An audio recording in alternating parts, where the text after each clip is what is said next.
2022 পৃথিবীতে বিদ্যমান এক নরক, যেখানে কেউ একবার প্রবেশ করলে আর বের হতে পারে না, যেখানে মানুষকে মানুষের চোখে দেখা হতো না, যেখানে মানুষকে ব্যবহার করা হতো ভয়াবহ সব পরীক্ষা নিরীক্ষা করানোর জন্য, যেখানে প্রসূতি নারীদের সরাসরি পেট কেটে ভ্রূণ বের করে ফেলা হতো, কখনো বা বড় তক্তা দিয়ে পিষে পিষে গর্ভপাত করানো হতো 8-9 মাসের প্রসূতিকে, যেখানে অভিযুক্ত শিশুরা এক কণা খাদ্যের জন্য প্রহরীর লাথি খেয়ে পচা ডোবায় পড়ে যেত, যেখানে নারীদের নৃশংসভাবে ধর্ষণ ও নির্যাতন করে মেরে ফেলা হতো। উত্তর কোরিয়ার হেনগং কনসেন্ট্রেশন ক্যাম্পকে ক্যাম্প 22 বলা হয়। এখানে সেসব মানুষকে মৃত্যুর মুখে ঠেলে দেওয়া হয় যারা রাজনৈতিক সমালোচনা বা রাজনৈতিক অপরাধী।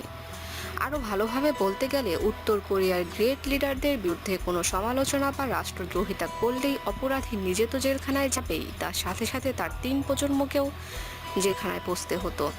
এমনকি জেলখানায় জন্মানো শিশুটিও রেহাই পেত না। উত্তর কোরিয়ার উত্তর পূর্ব সীমান্তে হোয়ের ইয়ং কাউন্টিতে 225 বর্গ কিলোমিটার এলাকা জুড়ে এই নরকের অবস্থান। চারদিকে পাহাড়ে ঘেরা এই ক্যাম্প 10 ফুট চওড়া 3300 ভোল্টের বৈদ্যুতিক বেড়া দিয়ে আবৃত। কঠোর নিরাপত্তা এবং ক্যাম্প পরিচালনার জন্য প্রায় 1000 অস্ত্রশস্ত্রে সজ্জিত এবং প্রশিক্ষিত কুকুর সমেত পাহারাদার এবং 500 থেকে 600 কর্মকর্তা রয়েছে। কিছু দূর পর পর ল্যান্ডমাইন এবং মানুষ মারার গোপন ফাঁদ রয়েছে। প্রায় 50,000 নারী পুরুষ ও শিশুবন্দী ছিল বলে জানা যায়। এরকম ভয়াবহ নরক উত্তর কোরিয়ায় আরও রয়েছে। এসব ক্যাম্পের বন্দীদের দিয়ে চাষবাস থেকে শুরু করে কারখানার কাজও করানো হয়। উত্তর কোরিয়ার অর্থনীতির একটা বিশাল অংশ জুড়ে রয়েছে এই ক্যাম্পগুলোর শিল্প উৎপাদন। সকলের মনে প্রশ্ন আসতেই পারে, এত কঠোর নিরাপত্তার পরও বহির্বিশ্বের মানুষ কিভাবে এই ক্যাম্পগুলোর অস্তিত্ব এবং এর কর্মকাণ্ড কিভাবে চলছে জানতে পেরেছে। চলুন জেনে নেই সেই সব মানুষের কাছ থেকে যারা একসময় এই ক্যাম্পে কর্মী হিসেবে ছিলেন এবং কেউ বা পালিয়ে এসেছেন সেই নরক থেকে। উত্তর কোরিয়ার স্বৈরশাসক কিম টু সাং এবং কিম জং টু তাদের বিরোধীদের দমনের জন্য এই ক্যাম্প তৈরি করেছিলেন। বহির্বিশ্ব এবং দেশের মানুষের অগোচরে নিরিবিলি সব জায়গায় তৈরি করেছেন এসব জেলখানা, যেখানে হতভাগা অপরাধীকে পরিবার এবং বংশসহ নিশ্চিহ্ন করে দেওয়া হতো। পৃথিবীর ইতিহাসে এমন বর্বরতার নজির খুব কম, কিন্তু সেই কঠোর নিরাপত্তাকে খুব সহজেই ভেদ করেছে স্যাটেলাইট। চলুন জেনে নেই স্যাটেলাইটের কিছু তথ্য। ডেভিড হক নামক এক মানবাধিকার গবেষক ক্যাম্প 22 নিয়ে ব্যাপক গবেষণা শুরু করেন। তিনি ক্যাম্পের কিছু প্রাক্তন পাহারাদার এবং পালিয়ে আসা বন্দীদের কাছ থেকে বেশ কিছু সাক্ষাৎকার নেন। ম্যাং চল নামক এক প্রহরী গুগল আর্থের তোলা ছবিগুলো দেখে প্রত্যেকটি ভবন এবং সেসব ভবনের কাজকর্ম থেকে শুরু করে কী ধরনের নির্যাতন করা হতো সব কিছুর বর্ণনা দিয়েছিলেন। ডিটেনশন সেন্টার দেখে বলেন, কেউ যদি একবার এখানে ঢোকে তবে 3 মাসের মাঝে মারা যাবেই, আর না মারা গেলেও সারা জীবনের জন্য অনর্থ হয়ে যাবে। কাজের গাফলতি কিংবা সারাদিনের বরাদ্দ কাজ যদি কোনো বন্দী শেষ করতে না পারে তবে প্রথমবারের জন্য তার খাবার বন্ধ করে দেওয়া হতো। একই কাজ যদি সে তৃতীয়বারও করে তবে তাকে সরাসরি ডিটেনশন সেন্টারে পাঠিয়ে দেওয়া হতো, আর ডিটেনশন সেন্টার মানে সাক্ষাৎ মৃত্যু। কিম টু সাং ইনস্টিটিউট দেখিয়ে তিনি বলেন, এটা অফিসারদের সিনেমা হল এবং পাশেই গার্ড ট্রেনিং সেন্টার। একটি ময়লা ফেলার পচা ডোবা দেখিয়ে বলেন, এই পচা পুকুরে 2টি শিশুর মৃত্যু হয় গার্ডের লাথিতে, কারণ তারা ছোট্ট এক টুকরা নুডলস নিয়ে কাড়াকাড়ি করেছিল। এখানে গার্ডদের ট্রেনিংয়ের সময় বলা হতো, ক্যাম্পের বন্দিরা মানুষ নয়, তাদের সাথে কুকুর বিড়ালের মতো আচরণ করতে হবে, আর গার্ড চাইলে যে কোনো বন্দিকে যখন খুশি মেরে ফেলতে পারবে, এই ব্যাপারে কোনো জবাবদিহি করতে হবে না। কখনো কখনো এমন হয়েছে কোনো বন্দিকে তলবের পর তার আসতে খানিক দেরি হয়েছে বা দুর্বলতায় ধীর পায়ে হেঁটে এসেছে, এই অপরাধের জন্য গার্ড সেই বন্দিকে মেরে ফেলেছে। ক্যাম্পের বন্দীদের কাছে মৃত্যু খুব স্বাভাবিক একটি ঘটনা, কারণ প্রতিদিন কেউ না কেউ চোখের সামনে মারা যেত। তবে মৃতদের মাঝে শিশুদের সংখ্যাই বেশি থাকতো। হতভাগা শিশুদের বাবা মাও জানতে পারতো না কখন কোথায় তাদের আদরের সন্তানটি মারা গিয়েছে। সেখানে মরাকান্নাও নিষিদ্ধ ছিল। ম্যাংচলের ভাষ্যমতে প্রতি বছর প্রায় 2000-এর অধিক বন্দী মারা যেত, কখনো গার্ডের হাতে, কখনো বা অতি পুষ্টিহীনতায় কিংবা নির্যাতনের কারণে। ক্যাম্পগুলোতে বন্দীদের অমানবিক পরিশ্রম করানো হতো। চাষে ক্ষেত থেকে শুরু করে খনি এবং ফ্যাক্টরিগুলোতে সপ্তাহে 7 দিন দৈনিক 15 ঘন্টা কাজ করানো হতো। গ্রীষ্মে সকাল 5টা থেকে রাত 8টা পর্যন্ত কাজ করতে হয়। ছুটির দিন বলতে বছরের প্রথম দিন। অবশ্য 2003 সালের পর জিম জন উনের জন্মদিন উপলক্ষে ক্যাম্পগুলোতে 4 দিন সরকারি ছুটি ঘোষণা করা হয়। এতটাই মহান নেতা কিম। এক রুমে 100 জন করে বন্দি থাকতো, সবাই গণ টয়লেট, যা কখনোই পরিষ্কার করা হতো না। বড় কাজ শেষে তারা শুকনো পাতা দিয়ে পরিষ্কার করত। যেসব বন্দিরা ভালোভাবে কাজ করত তারা মাঝে মাঝে পরিবারের সাথে দেখা করার সুযোগ পেত। থাকার জন্য ছোট্ট রুম বরাদ্দ থাকে, যাকে রুম না বলে খুপড়ি বলা চলে। আর খাবার দাবার বলতে দিনে 2 বার 180 গ্রাম পরিমাণ ভুট্টা দেওয়া হতো। কোনো ধরনের সবজি কিংবা মাংসের ছোঁয়া পেত না বন্দিদের জিহ্বা। বন্দিরা অবশ্য হাতের কাছে যা পেত তারই মাংস খেত, যেমন ইঁদুর, সাপ এবং ব্যাঙ যখন যা খুঁজে পেত।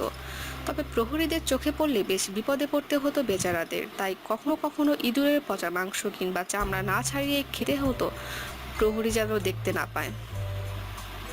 এতে সবচেয়ে বেশি ক্ষতিগ্রস্ত হয় শিশুরা। 10 বছর বয়স হওয়ার আগেই অনেক শিশু পুষ্টিহীনতায় মারা যেত। ম্যাংচল যখন প্রহরী হিসেবে ক্যাম্পে আসেন তখন তিনি দেখতে পান জীবন্ত সব কঙ্কাল ঘুরে বেড়াচ্ছে। কারো অক্ষিকোটরে একটি চোখ নেই, তো কারো সারা শরীরে আগুনে পুড়ে গেছে, কারো বা 2টি পা নেই, কিংবা কোনো কোনো অঙ্গ বিকৃত, কিংবা কারো হাতের হাড় ভেঙে বের হয়ে এসেছে, কারো আবার গালে এক পাটি দাঁত নেই। বন্দীদের দশা এতটাই করুণ ছিল। তিনি বলেন 30 ভাগেরও বেশি বন্দী শারীরিকভাবে কাজে অক্ষম, কারণ তাদের এমন নির্যাতন করা হয় যে 3 মাসের মাঝেই মৃত্যু নিশ্চিত। নতুন নতুন বন্দীদের জায়গা দিতে হয় বলে মানুষকে পিঁপড়ার মতো করে পিষিয়ে মেরে ফেলা হতো। কখনো বন্দীদের থাকার জায়গায় ইচ্ছাকৃত আগুন লাগিয়ে দেওয়া হয়। শত শত বন্দী নির্বিচারে মারা যায়, কেউ বা ঝলসানো শরীর নিয়ে দিনের পর দিন কাজ করে যায়। বন্দীদের মৃতদেহের সৎকার তো দূরেই থাক, বরং যে বর্বরতার সহিত সেই লাশগুলোর একটা ক্ষতি করা হয় তা শুনলে আপনার গায়ের লোম খাড়া হয়ে যাবে। Chongjin power plant, Chongjin steel mill এবং কিমচেক স্টিল মিল, আপনারা কি কিছু আন্দাজ করতে পারছেন কি হয় সেই হতভাগা বন্দীদের লাশের? অধিকাংশ লাশ ট্রাকে করে পাঠানো হতো কয়লা বানানোর জন্য। কয়লার মিশিয়ে লাশগুলোকে বড় বড় চুল্লিতে পুড়িয়ে কয়লা বানানো হতো, আর যে ছাই পাওয়া যেত তা জমিতে ব্যবহার করা হতো উর্বরতার জন্য।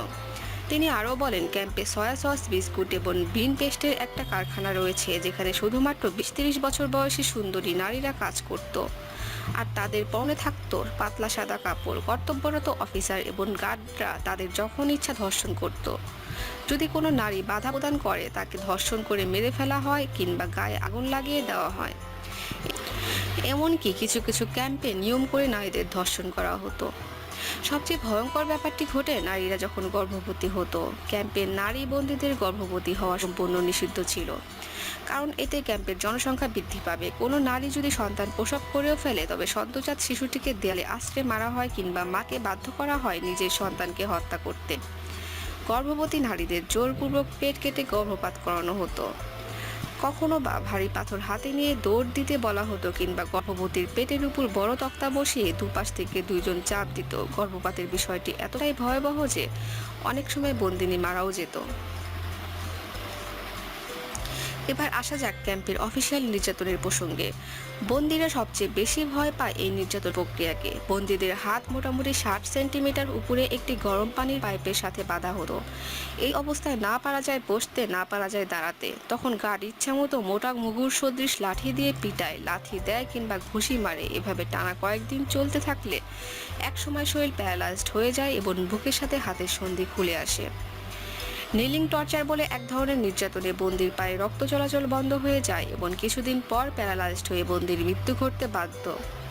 প্রথমে বন্দিকে হাঁটু গেড়ে বসানো হয়, তারপর হাঁটুর 2 হাড়ের সংযোগস্থলে একটি চেলা কাঠ বসিয়ে দেওয়া হয় যাতে পায়ে রক্ত সঞ্চালন বন্ধ হয়ে যায়। জোরপূর্বক পানি খাওয়ানোর নির্যাতনের প্রথমে অপরাধীকে একটি টেবিলের উপর শক্ত করে বাঁধা হয় এবং জোরপূর্বক ঠেসে ঠেসে পানি ফেলানো হয়। তারপর একটি তক্তা পেটের উপর বিছিয়ে নির্যাতনকারী তার উপর শুয়ে পড়ে। এতে পাকস্থলী থেকে পানি সব বের হয়ে পড়ে। ছুঁড়ে ফেলে পা উল্টিয়ে মাথা পানিতে ডুবিয়ে দেওয়া হয়। দীর্ঘ সময় ধরে এই শাস্তি দেওয়া হলে বন্দি মারা যেত। পানিতে আরেক ধরনের নির্যাতন করা হয়। একটি পানি ভর্তি ট্যাঙ্কিতে বন্দিকে দাঁড় করিয়ে রাখা হতো। ট্যাঙ্কে পানির উচ্চতা থাকে বন্দির নাকের উচ্চতার খানিক বেশি, তাই বন্দিকে সর্বদাই পায়ের আঙ্গুলের উপর দাঁড়িয়ে থাকতে হতো। একসময় হাত পেছন থেকে বাঁধা থাকে। মাঝে মাঝে অফিসারগণ তাদের মনের সুখ মেটাতে উল্টো করে ঝুলিয়ে মুগুর সদৃশ লাঠি দিয়ে এমন বর্বরতার সহিত বন্দীকে প্রহার করে যে হাড় ভেঙে শরীর থেকে বের হয়ে চলে আসতো। বিষয়টা আরো ভয়ঙ্কর হয়ে উঠতো যখন অফিসারের মেজাজ চরমে থাকতো। জ্ঞান বিজ্ঞানের নানা পরীক্ষা নিরীক্ষায় এই বন্দীদের ব্যবহার করা হতো, গ্যাস চেম্বারে বিভিন্ন গ্যাসের পরীক্ষা নিরীক্ষায় এবং নতুন কোনো ওষুধের পরীক্ষা করতে এদের ব্যবহার করা হতো। সবচেয়ে পৈশাচিক ব্যাপার হলো অস্ত্রোপচারের সময় কোনো চেতনানাশক বা অ্যানেস্থিয়া ব্যবহার করা হতো না। হতভাগা বন্দীদের আত্মচিৎকার পরীক্ষারত ডাক্তার ও বিজ্ঞানীদের পাশবিক আনন্দ দিত। নন হক নামের এক নিরাপত্তা প্রধান বলেন, একবার তাকে বলা হয়েছিল ৩-৪ জন বন্দীকে ধরে নিয়ে আসতে, একটি দম বন্ধ হয়ে আসা এমন গ্যাসের পরীক্ষার জন্য তাদের ব্যবহার করা হবে। স্বাভাবিকভাবেই তিনি একটি পরিবারকে নিয়ে আসেন। একটি কাচের তৈরি চেম্বারে তাদের ঢুকিয়ে গ্যাসটি ছেড়ে দেওয়া হলো। পুরো পরিবারটি যখন বেঁচে থাকার জন্য প্রচণ্ড আকুলি বিকুলি করছিল, তখন মা এবং বাবা বাচ্চা দুটির গালে মুখ দিয়ে তাদের বাঁচানোর চেষ্টা করেছিল। কিন্তু বিধিবাম পুরো পরিবারটিকে গ্যাসে অবরুদ্ধ হয়ে মারা যেতে হয়েছিল। এ তো গেল একটি ঘটনা মাত্র। প্রতিনিয়ত ভয়াবহ সব পরীক্ষা নিরীক্ষা করা হতো এই হতভাগা মানুষগুলোর উপরে। ক্যাম্প ২২ বর্তমানে বন্ধ বলে ঘোষণা করা হয়েছে। ক্যাম্প ২২ বন্ধ হলেও মুক্তি পায়নি তার বন্দীরা। ২০,০০০ বন্দীর মাঝে মোটামুটি ৮,০০০ বন্দীকে ক্যাম্প ২৫-এ পাঠানো হয়েছে, কিন্তু বাকিদের কোনো হদিস নেই। ধারণা করা হয় ২০০৯ সালের মুদ্রা মূল্য হ্রাসের ফলে ক্যাম্প অথরিটি পর্যাপ্ত পরিমাণ খাবার কিনতে না পারায় এবং সেই বছর ক্যাম্পের নিজস্ব ফলন অনেক কম হওয়ায় অনেক বন্দী অনাহারে মারা গেছে। ২০১২ সালে স্যাটেলাইটে তোলা ছবিতে দেখা যায় গার্ড হাউসগুলো ভেঙে গেছে, কিছু স্থাপনা ভেঙে যাবার পথে।